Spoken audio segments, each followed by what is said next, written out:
Bienvenue dans cette vidéo consacrée à la réalisation d'un boulon sur SolidWorks via le site du débutant. Nous sommes tous sans ignorer que quand on parle de boulon, on parle de vis et on parle d'écrou, les deux mises ensemble dans ce qu'on appelle un boulon. Nous allons donc commencer par la première réalisation ici, qui serait celle d'effectuer une vis. Et comme je l'ai tantôt dit, la première des choses à faire quand on veut travailler, quand on veut faire un travail sur SolidWorks, est de choisir notre plan. Donc pour y montrer, pour y prêcher le bon exemple, moi, pour la réalisation de ma vis, je préfère me placer en vue de face déjà. Je préfère utiliser le plan de face comme plan de base pour la réalisation de ma tête de vis. Donc, je viens dans sur esquisse, je prends le plan de face et je choisis l'outil polygone. Le nombre de côtés étant déjà validé qui est de 6, je spécifie mon point central et je sélectionne et clique ailleurs pour l'obtention des faces qui vont constituer la tête de ma vis. Donc, une fois donc obtenu, j'essaie de faire une cotation pour avoir je fais une cotation là, j'obtiens la côte sur plat qui est de 36. Une fois la côte sur plat donc obtenue, je vais donc faire ici une extrusion pour obtenir la tête, pour donner de l'épaisseur à la tête de ma vis. Donc l'extrusion, au niveau de la valeur de l'extrusion, on va entrer 15 et valider. Donc là donc on va se permettre ici de tracer la tige de notre vis, tout simplement comme ceci, et la tige aura donc une valeur de 90 comme longueur finale, parce que c'est ce dernier donc on va imposer notre filetage. Donc là on peut entrer la valeur de 90. Donc on va entrer la valeur de 90 et faire un chanfrein à l'extrémité, à la tête au bord de la vis.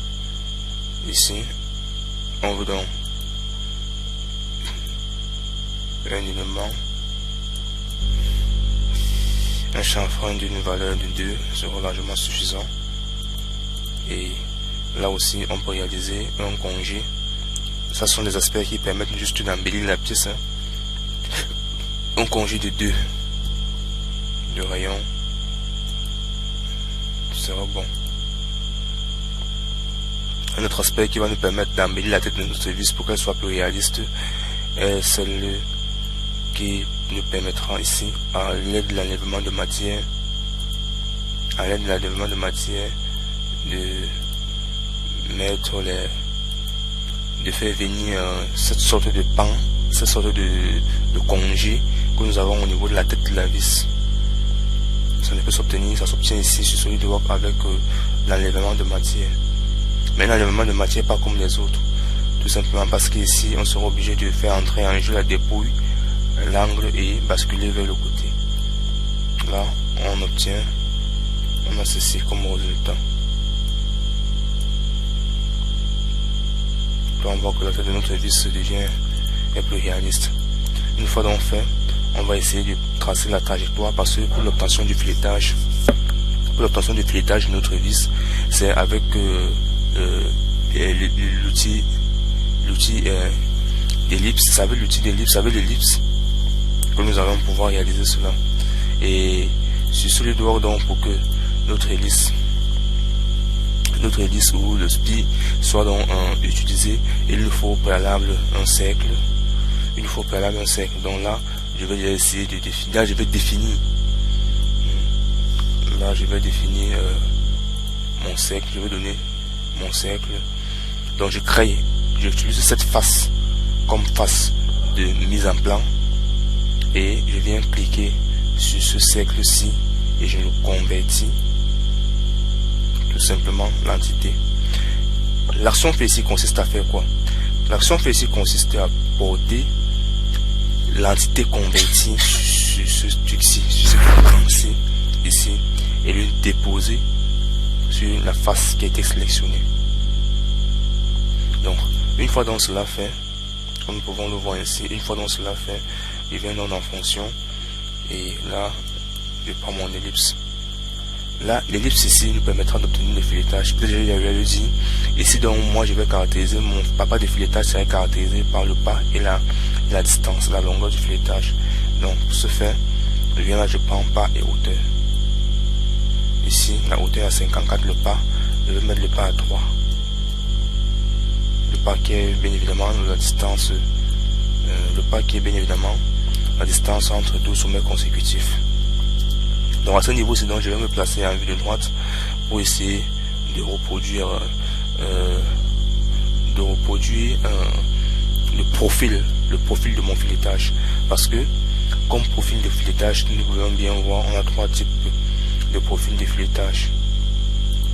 On a 3 types de profils de filetage.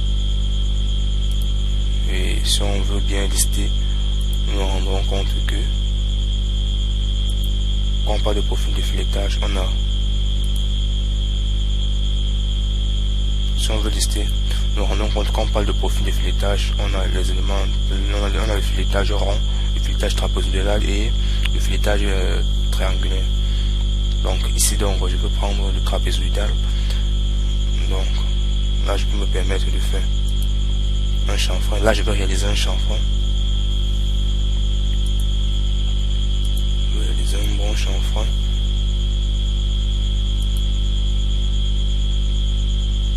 Je vais réaliser un très bon chanfrein.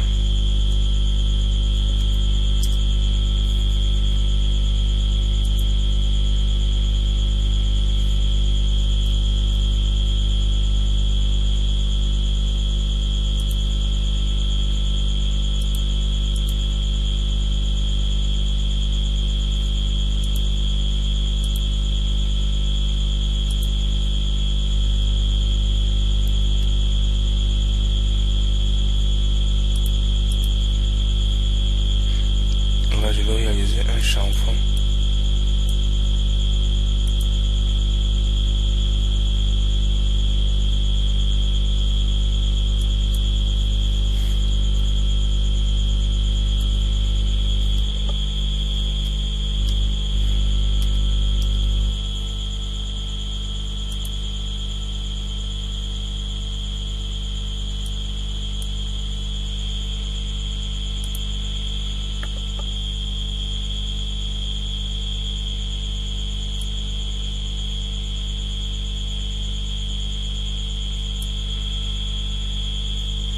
Là je vais diminuer cette hauteur. Ça je suis toujours dans le là je suis toujours dans le paramétrage de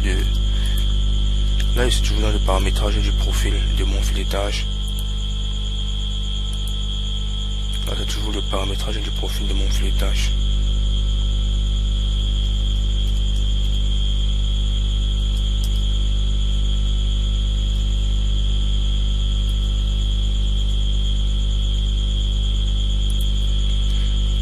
Paramétrage du profil de mon filetage, ou même si j'ai la peine, je peux le réaliser comme ceci.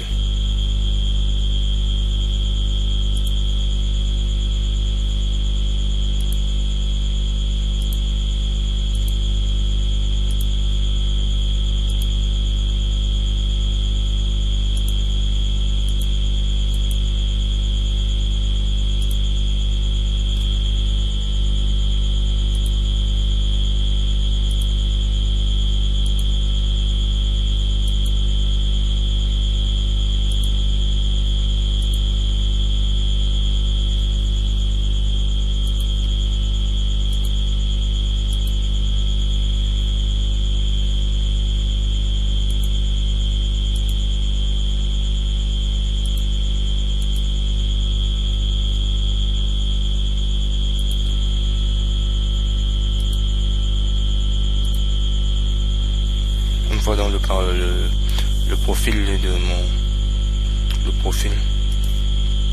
de mon filetage obtenu, je fais donc un enlèvement de matière par balayage.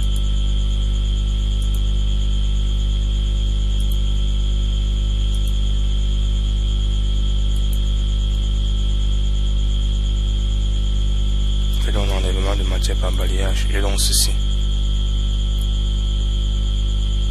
ici, dans l'aspect de tuning, pour rendre un peu plus beau, je peux venir faire un congé là.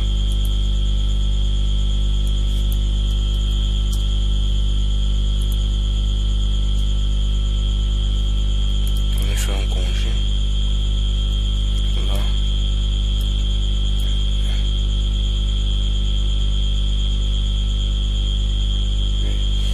Là, ainsi qu'ici.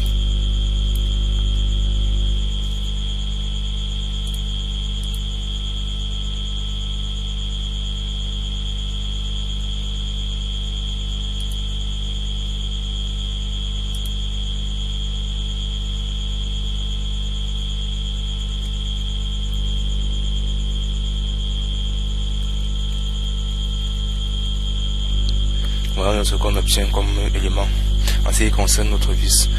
Bon, maintenant dans la deuxième partie, ici nous allons maintenant réaliser l'écrou. Après l'écrou, nous allons essayer de faire un assemblage des deux. Donc là on peut déjà enregistrer cet élément-ci sur le nom de vis.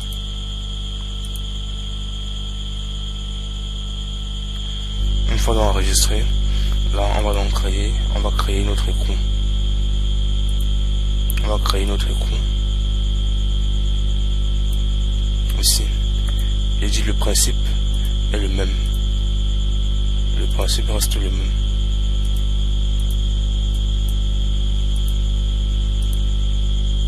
Le principe restera le même.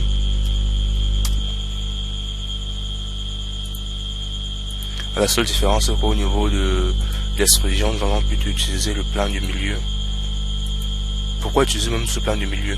Tout simplement parce que on a une fonction qu'on va faire répéter et utilisera le plan du milieu comme plan de symétrie.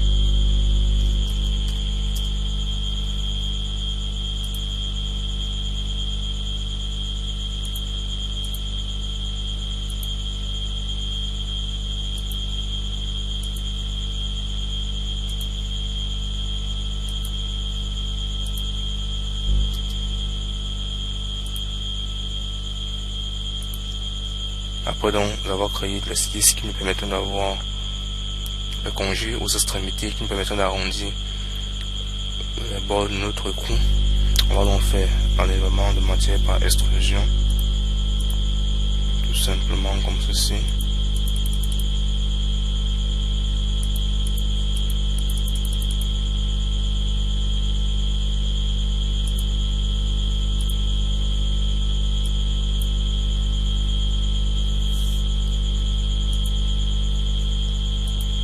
L'enlèvement de matière dont on va donc être répété.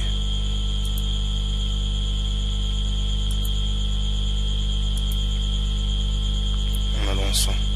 Ici, on va exécuter un paissage.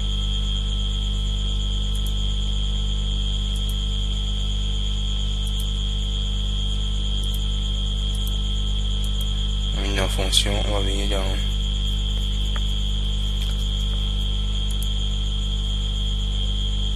fonction, on va venir dans assistance de paissage pour paissage. Nous savons aussi que la réalisation d'un écrou, en ce qui concerne l'écrou, le trou, le diamètre nominal du trou n'est que le diamètre nominal de la réalisation d'un trou pour le taraudage n'est que l'équivalent du diamètre moins le pas. Donc ici donc on va mettre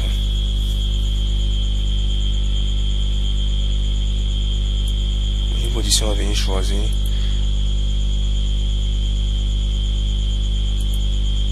M24 déjà.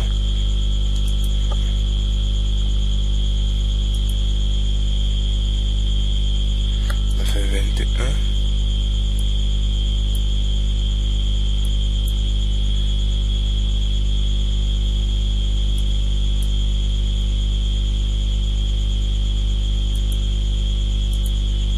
Avec tout, parce qu'on veut qu'il pèse toute la pièce complètement. Au niveau de la position, je vais donc prendre mon point que j'ai eu à poser. Là.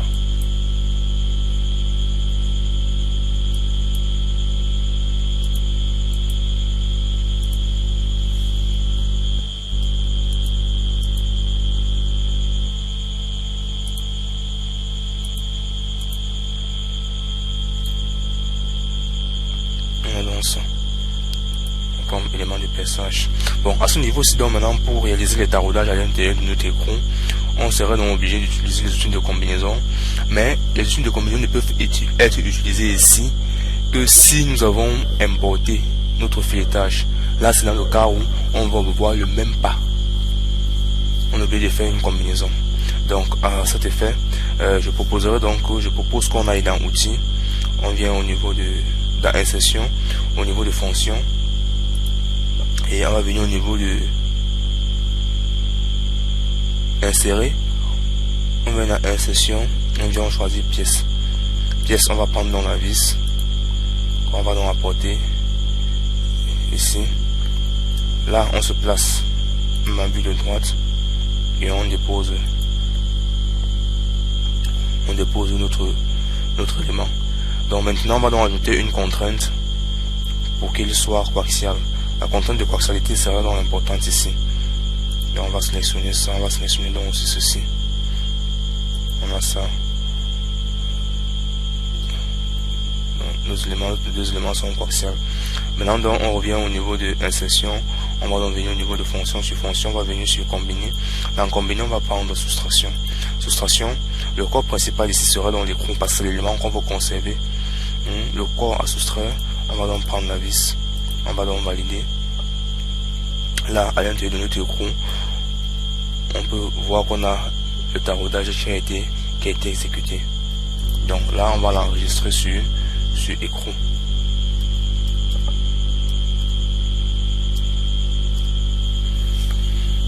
Une fois donc enregistré, on va donc créer, on va donc essayer de faire une mise en, on va donc essayer de faire un assemblage, créer un assemblage à partir de la pièce. L'assemblage serait donc appelé boulon. Donc là, on a l'écran et là, on a notre vis.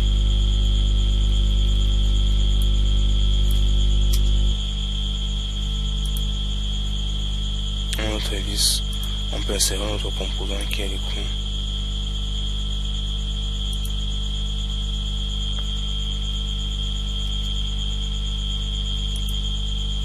Et ajouter une contrainte de coaxialité toujours.